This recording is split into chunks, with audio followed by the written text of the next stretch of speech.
Hi guys, ay ito, kakagising ko lang. Walang magawa, kaya ngayon magpiprepare na naman ako sa lulutuin ko sa gabi ay ito, may kamote. Ito ay bigay lang ito sa amin, bigay kay amo. Kaya sayang din naman to pag hindi ko gugulayan, kahit sabihin ko naman na marami ako ditong pananim na kamote. Pero sayang, at saka yung mataba yung yung kamote na to. Saka tama-tama, papartneran ko siya ng danggit. Danggit ito na daing. Yan. Yan. Tapos, sama-tama rin. Marami akong kamatis. O, di ba? Oh, danggit. Hindi siya maalat, wala siyang asin. Ayan. Mabango. Yan. Tama-tama dito sa talbos ko sa binigay dito ng gulay. Dito marami nagbibigay sa amin ng gulay kay amo.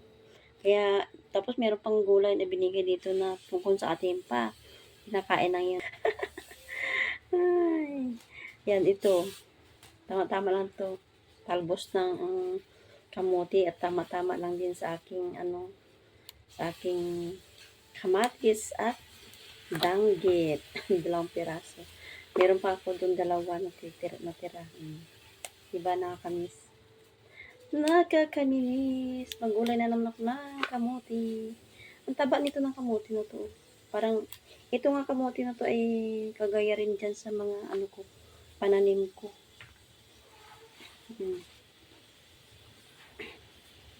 Kaya rin to sa pananim ko na talbos ng kamote.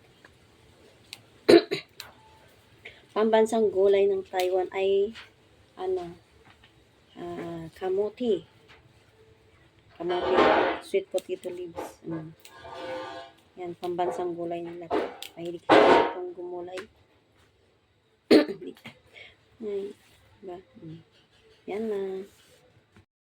Luto na ang aking talbos na kamote with daing na danggit.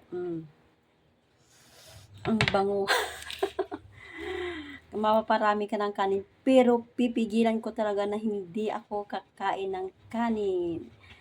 Kasi diet tayo. Kasi magbabakasyon tayo. Diet muna ako hanggang July.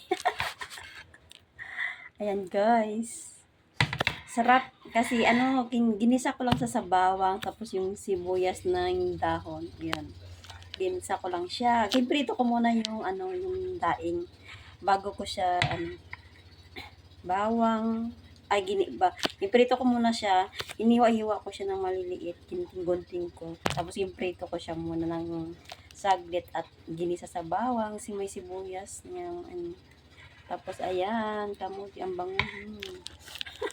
Ayaw ko sa kasing pritohin kasi nga, yun, natitigasan si amo, sabi niya, ing-ing, yan ing maganit, matigas. Yan na.